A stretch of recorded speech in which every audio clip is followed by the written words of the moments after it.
무리를 다시 불러 이르시되 너희는 다 내 말을 듣고 깨달으라. 무엇이든지 밖에서 사람에게로 들어가는 것은 능히 사람을 더럽게 하지 못하되 사람 안에서 나오는 것이 사람을 더럽게 하는 것이니라 하시고, 우리를 떠나 집으로 들어가시니 제자들이 그 비유를 묻자. 예수께서 이르시되 너희도 이렇게 깨달음이 없느냐? 무엇이든지 밖에서 들어가는 것이 능히 사람을 더럽게 하지 못함을 알지 못하느냐? 이는 마음으로 들어가지 아니하고 배로 들어가 뒤로 나감이라.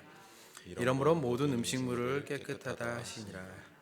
또 이르시되 사람에게서 나오는 그것이 사람을 더럽게 하느니라.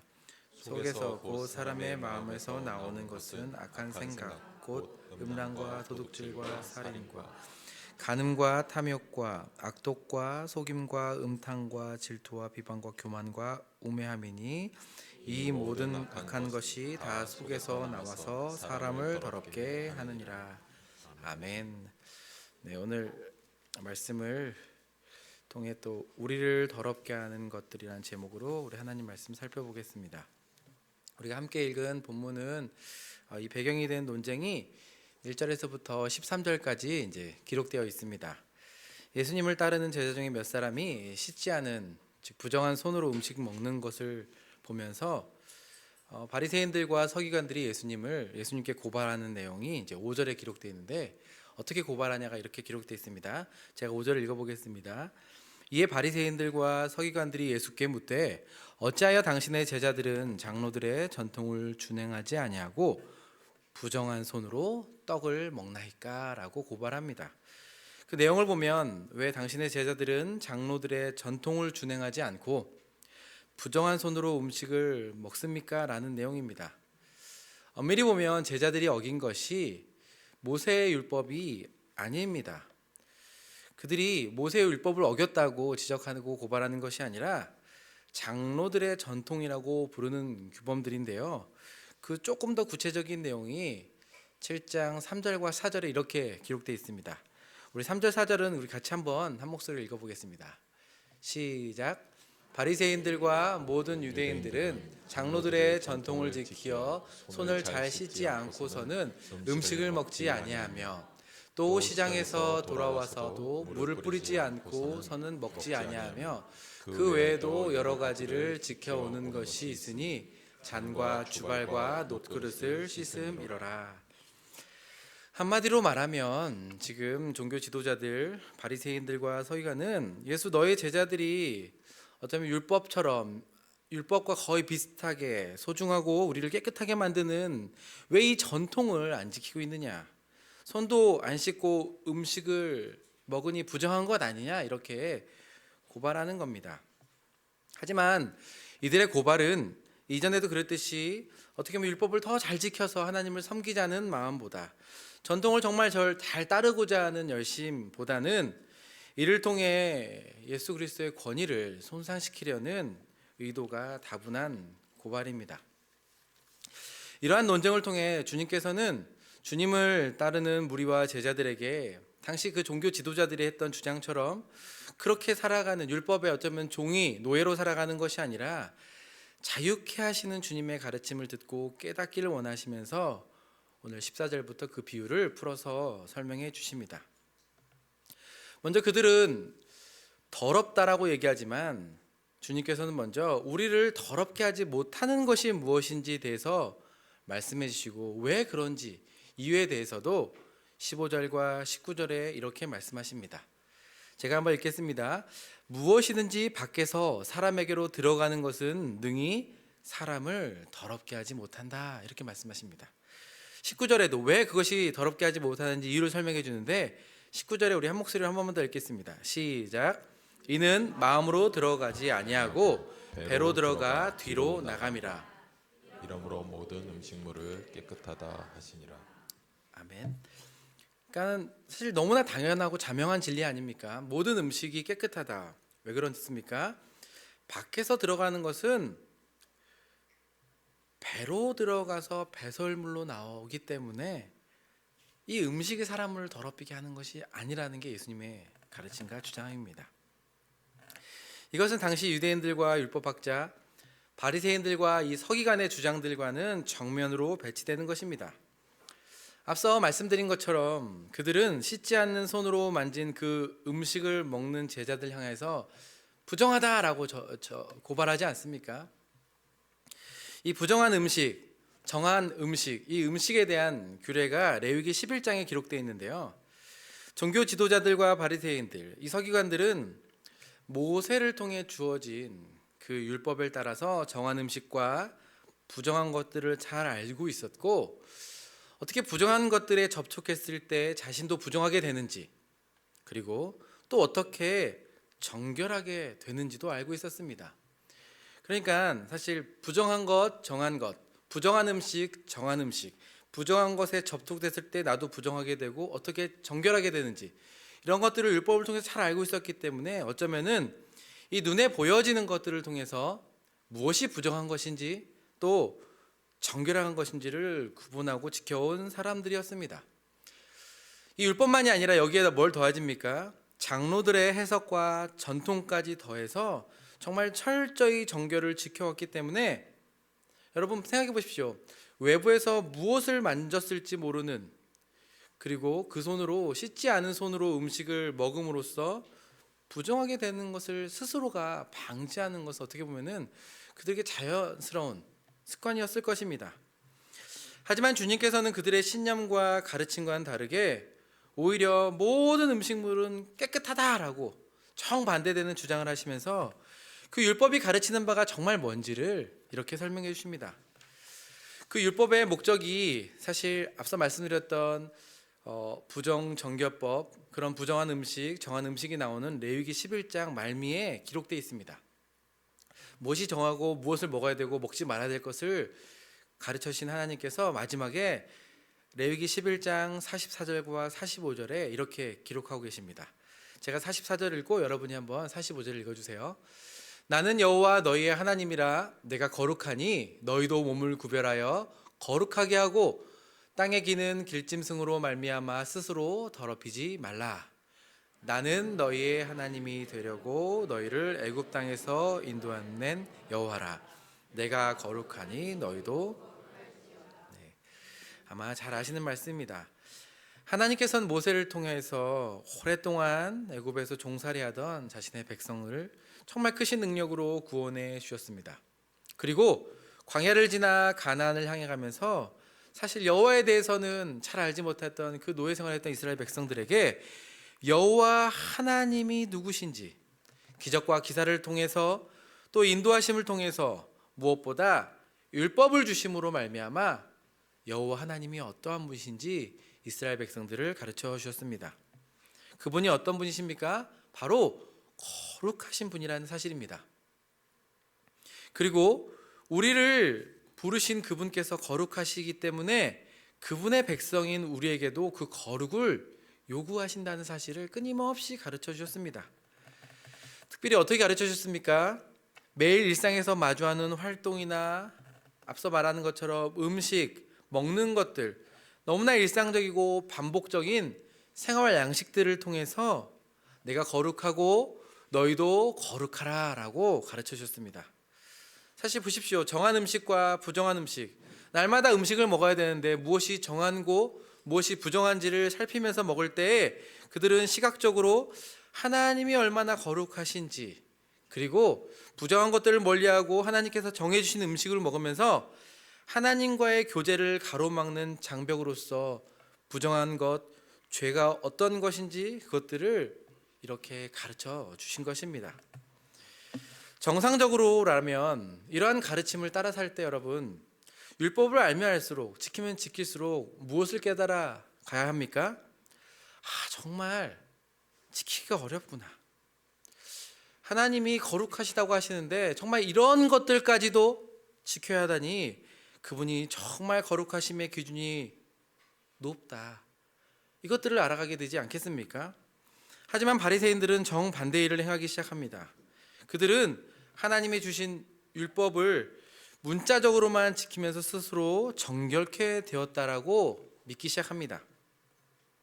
율법만 지키는 것도 사실 너무나 어렵고 힘든데 여기에 한 걸음 더 나아가 율법에는 없지만 장로들의 전통이라는 것까지 더하면서 자신의 능력으로 그 율법이 명하지 않는 것들까지 지켜옴으로써 내가 얼마나 의로운지를 스스로 쌓아가고 있던 것입니다. 이를 보시면서 주님께서는 그들을 향해서 정말 하나만 보며 하나는 보지만 둘을 알지 못하는 자들이요, 스스로 속이고 한마디로 6절에는 그들을 향해서 외식하는 자라고 책망하시면서 이사야 선지자를 통해서 이렇게 말씀하십니다. 기록하였으되 이 백성이 입술로는 나를 공경하되 마음은 내게서 멀도다.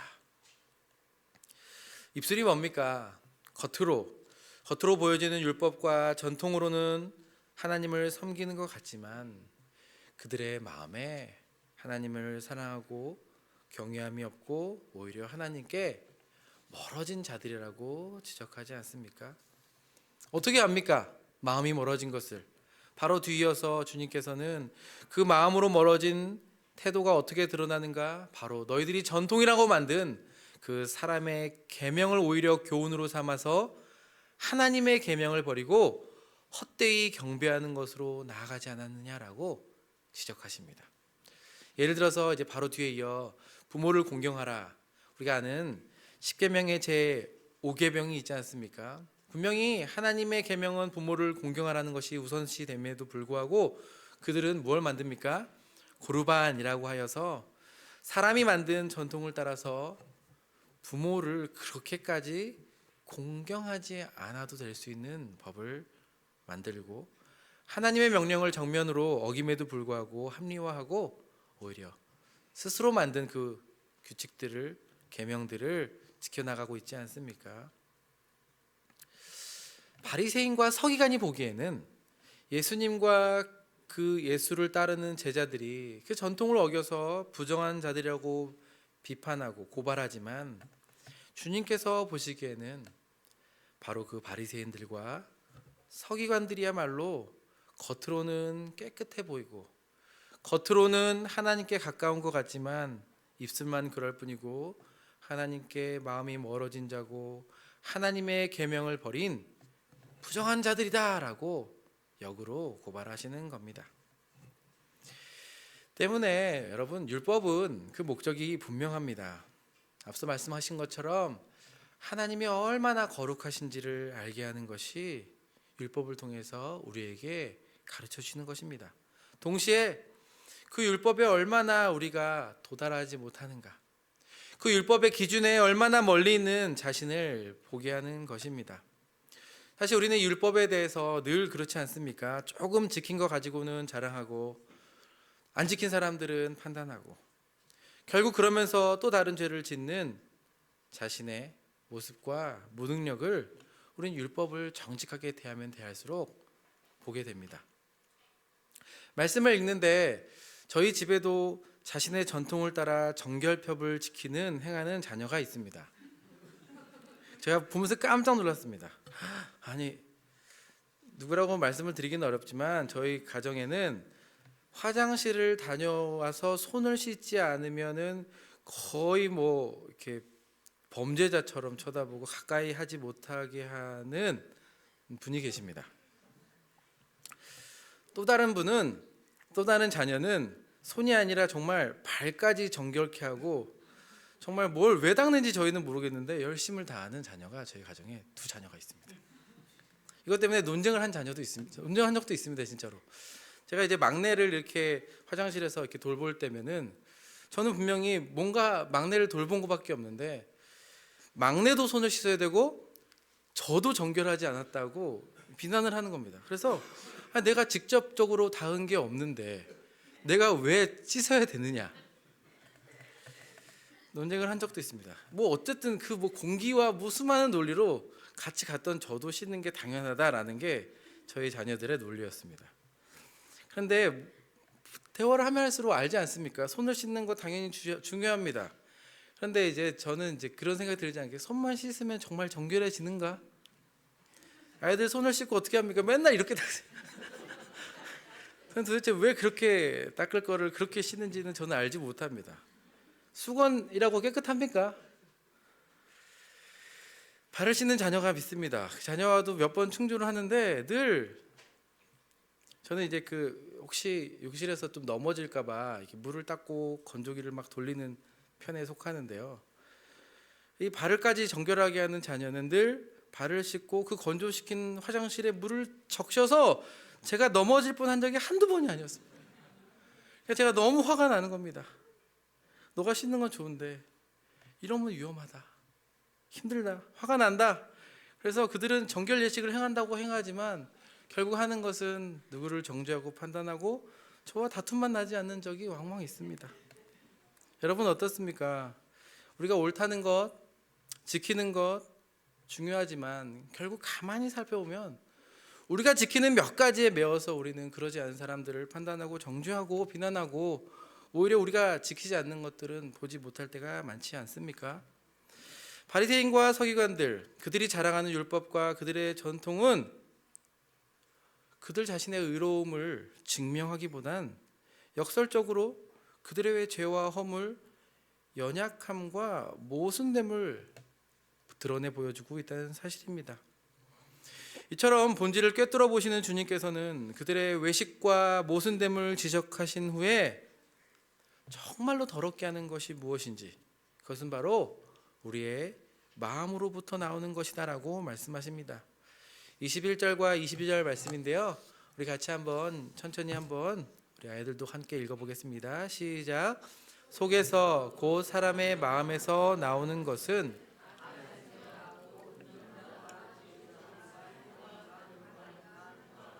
악독과 속임과 음탕과 질투와 비방과 교만과. 앞서 말씀드린 것처럼 사람은 눈에 보여지는 것에 따라 판단하고 무엇이 옳은지 그른지, 무엇이 정결하고 부정한지를 인식합니다. 하지만 주님께서는 눈에 보이는 것만이 아니라 정말 우리를 더럽게 하는 것은 보이지 않는 우리의 마음으로부터 나온다고, 특별히 그 마음에 자리 잡은 악으로부터 모든 것이 우리를 더럽게 한다라고 정말 명확하게 꼬집어 말씀하십니다. 제가 자주 말씀드리지만 우리가 늘 교회 공동체에서 일주일에 한 번 만나서 서로 웃으면서 교제할 수 있는 비결이 무엇입니까? 서로의 마음을 모르기 때문에 그렇습니다. 네, 저를 좋게 봐주는 것도 사실은 저의 마음을 몰라서 그런 것 아니겠습니까? 사실 우리는 우리 마음도 잘 알지 못합니다. 착각도 자주 합니다. 괜히 내 마음에 그럴 것 같으면 저 사람도 그럴 것 같고, 내 마음에 아닌 것 같으면은 뭘 해도 저 사람이 하는 게 막 마음에 들지 않는 게 우리의 마음 아닙니까? 하지만 주님은, 또 성경은 처음부터 하나님을 떠난 그 인간의 상태를 그 마음의 부패함이라고 지적합니다. 잘 아시는 것처럼 예레미야 17장 9절에서는 만물보다 거짓되고 심히 부패한 것이 마음이라고 너무나 명확하게 말씀하십니다. 그 부패한 마음으로부터 나오는 모든 열매가 앞서 우리 21절, 22절에서 언급한 음란, 도둑질, 살인, 간음, 탐욕, 악독, 속임, 음탕, 질투, 비방, 교만, 우매함이라고 가르쳐 주십니다. 이사야 선지자는 이사야서 29장 16절에서 이렇게 이야기합니다. 너희의 패역함이 심하도다. 토기장이를 어찌 진흙같이 여기겠느냐. 지음받은 물건이 어찌 자기를 지으신 이에게 그가 나를 짓지 아니하였다 하겠으며, 빚음을 받은 물건이 자기를 빚은 이에게 대하여 이르기를 그가 총명이 없다 하겠느냐. 무슨 말입니까? 이 부패한 마음이 하나님을 없이 여기고 그 하나님을 거룩하심을 보며 경외하기보다는 오히려 피조물이 하나님을 향하여서 힐난하고 대적하고 부인하고 그를 향하여서 비방하는 것이 바로 우리의 부패한 마음으로부터 시작한다라고 말씀하지 않습니까?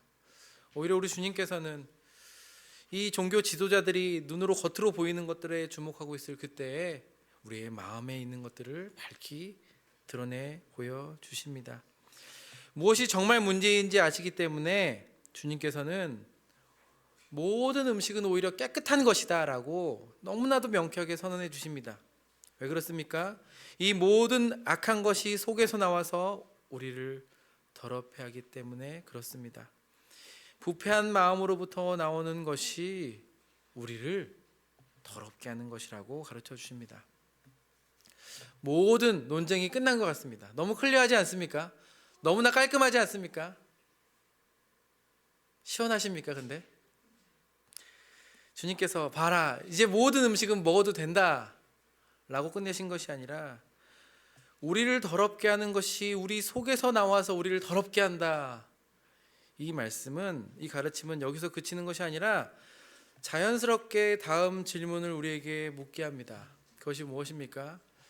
사실 눈에 보이는, 눈으로 겉으로 드러나는 정함과 부정함, 율법과 계명이 문제라면 바리새인들과 종교 지도자들이 지적해서 말했던 것처럼 고치면 그만입니다.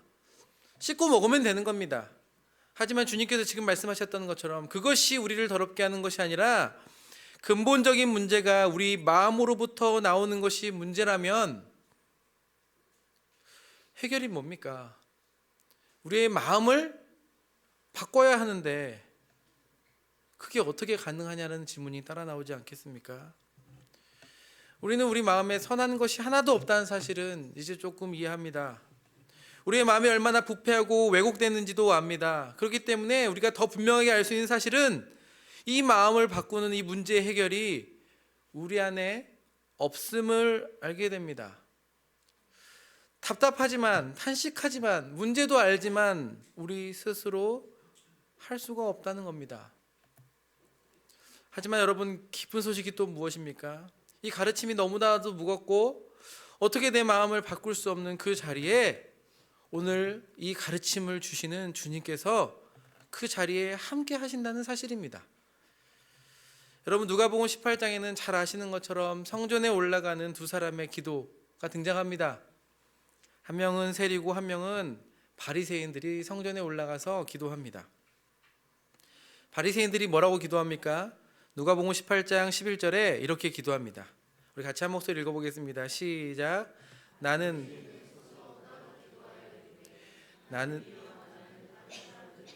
토색 불이 간음을 하는 자들과 같지 아니하고 이 세리와도 같지 아니함을 감사하나이다. 어쩌면 앞서 말했던 것처럼 우리의 마음으로부터 모든 죄가 나왔다는 그 항목들 중에 토색, 불의, 간음, 그리고 이 바리새인은 지금 눈앞에 보이는 세리와도 같지 않은 자신에 대해서 감사합니다. 하지만 그 옆에서 자신의 형편을 누구보다도 잘 아는 세리는 이렇게 기도합니다. 우리 13절 같이 한번 읽어보겠습니다. 시작. 세리는 멀리 서서 감히 눈을 들어 하늘을 쳐다보지도 못하고 다만 가슴을 치며 이르되 하나님이여 불쌍히 여기소서 나는 죄인이로소이다 하였느니라. 세리가 자기의 마음과 자신의 죄인됨을 알고 정말 가슴을 치면서 하나님 불쌍히 여기소서라고 하는 그 고백 가운데 그 고백을 했기 때문에 세리가 죄 씻음을 받은 것이 아니라 바로 그 뒤에 이어서 바리새인이 아니라 이 세리가 어떻게 하나님께 용납을 받았는지 이렇게 기록하고 있습니다. 14절인데요. 제가 읽겠습니다. 내가 너희에게 이르노니 이에 저 바리새인이 아니고 이 사람이 의롭다 하심을 받고 그의 집으로 내려갔느니라. 세리가 스스로 이렇게 고백해서 의롭게 된 것이 아니라 바로 이 비유에 주님께서 그 세리를 의롭다 여겨주심으로 말미암아 의롭다 하심을 받았다라고 성경은 고백합니다. 마감을 보면은 또 복음서를 보면은 성경에 등장하는 수많은 병든 자들 또는 구약 율법에 따르면 부정한 자들이 많이 나옵니다. 아시는 것처럼 구약 율법은 부정한 것을 닿으면 자신도 부정해집니다. 하지만 여러분, 그 부정한 사람들이 주님께 나와 주님을 만지자 어떻게 됩니까? 오히려 주님이 부정케 된 것이 아니라 그들의 부정함이 정결케 됩니다.